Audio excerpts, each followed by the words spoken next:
Bienvenue sur Zoom In, le Bitcoin, les crypto-monnaies. Ouais. On en entend beaucoup parler en ce moment. Et vous, chers auditeurs, vous semblez vachement intéressés par le sujet, Oui, de toutes les sources que vous nous avez envoyées. absolument. Donc on va décortiquer ensemble un reportage d'Arte D'accord. qui se penche sur l'explosion de la crypto en 2024, les risques, Ouais. les liens avec l'évolution de notre société. C'est un sujet qui suscite beaucoup de questions Tout à fait. et d'interrogations. Alors on va essayer de démystifier un petit peu ce monde un peu obscur des crypto-monnaies. Oui. C'est quoi au juste? Alors, en résumé, c'est une monnaie numérique, mais avec une différence de taille, Oui. contrairement à l'euro ou au dollar, qui sont émis par les banques centrales. Oui. Les crypto-monnaies fonctionnent grâce à un programme informatique indépendant. D'accord.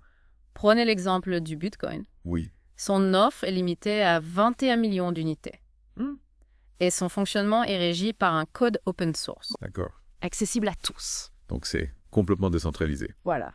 Mais concrètement, comment ça marche? Imaginez un grand livre de compte numérique, Oui. la blockchain, qui est partagé sur des milliers d'ordinateurs à travers le monde.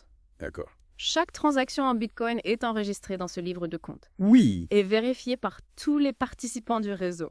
C'est ce qu'on appelle le minage. Donc chaque ordinateur joue le rôle d'un petit banquier Exactement. qui valide les transactions. Tout à fait. Et cette décentralisation, ça rend le système très sécurisé. Très sécurisé. Parce qu'il est impossible de modifier les données Oui. de la blockchain sans l'accord de la majorité des participants. Exactement. Et en 2024, Alors là, c'est l'explosion. c'est l'explosion.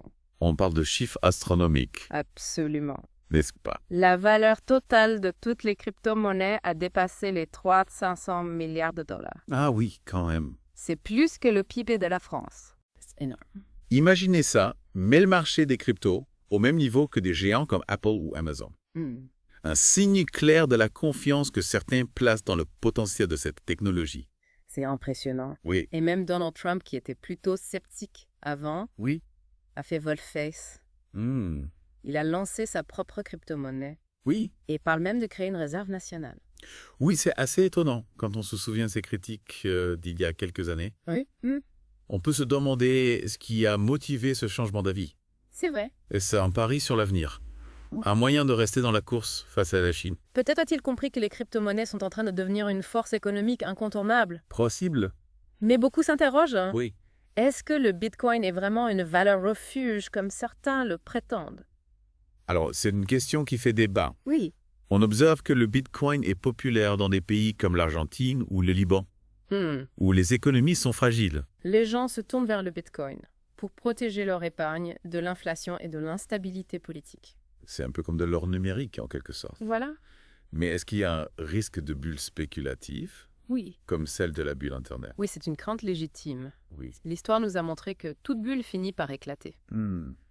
La question est de savoir quand et avec quelle intensité. Oui. Le Bitcoin est très volatile. Oui. Sa valeur fluctue beaucoup. Et s'il y a un crash, Alors, quelles seraient les conséquences? difficile à dire avec certitude.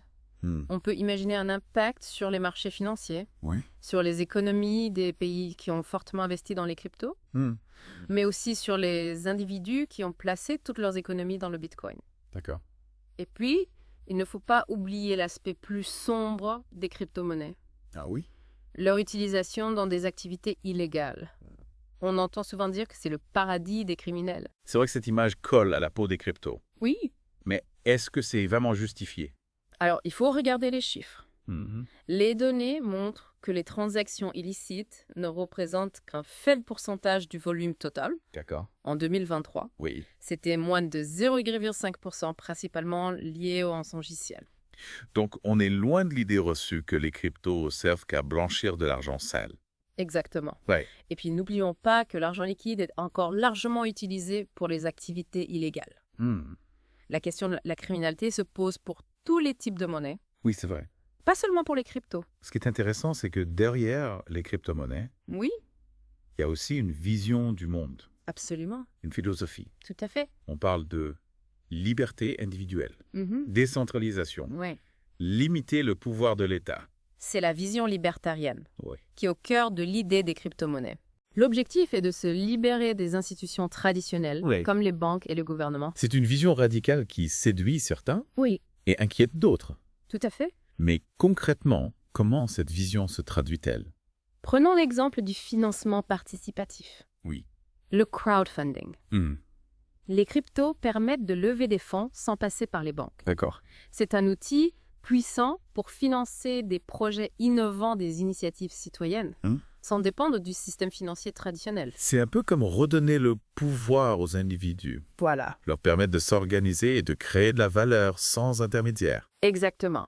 Mais comment les gouvernements réagissent-ils à cette nouvelle réalité? Alors l'Europe a opté pour une réglementation stricte avec la loi MiCA. Oui. L'objectif est d'encadrer les cryptos, de lutter contre le blanchiment d'argent et de protéger les investisseurs aux États-Unis. Oui. L'approche est plus fragmentée, avec des initiatives au niveau des États. Oui. Mais l'arrivée de Trump pourrait changer la donne. Oui, il a promis une réglementation plus uniforme, Oui. mais sans doute moins contraignante qu'en Europe. C'est possible. On peut imaginer qu'il veut encourager l'innovation, mais aussi garder un certain contrôle. C'est un équilibre délicat à trouver. Oui. Comment réguler un système qui est par nature décentralisé? C'est un défi majeur pour les législateurs. Et pour nous, les citoyens, qu'est-ce que ça signifie concrètement? Alors, Est-ce que le Bitcoin va devenir une monnaie du quotidien? difficile à prédire, comme l'euro ou le dollar. Ouais. Certains imaginent un avenir où les transactions se font directement entre individus, sans passer par les banques. Un monde sans frais bancaires, sans frontières, sans contrôle des États. C'est une vision séduisante, mais est-ce réaliste? Alors, il y a encore beaucoup d'obstacles à surmonter. Oui. L'adoption par les commerçants est encore limitée. La volatilité du Bitcoin est un frein pour beaucoup. Oui. Et la complexité technologique peut décourager certains. Il y a aussi la question de la confiance. Ah oui, bien sûr. Est-ce que les gens sont prêts à abandonner les monnaies traditionnelles Oui. pour un système encore jeune et en pleine évolution? La confiance est la clé de voûte de tout système monétaire. Si les gens perdent confiance dans Bitcoin, il s'effondrera. Et si le Bitcoin s'effondrait, Oui. quel serait l'impact sur l'économie mondiale? Ce serait une onde de choc sans aucun doute.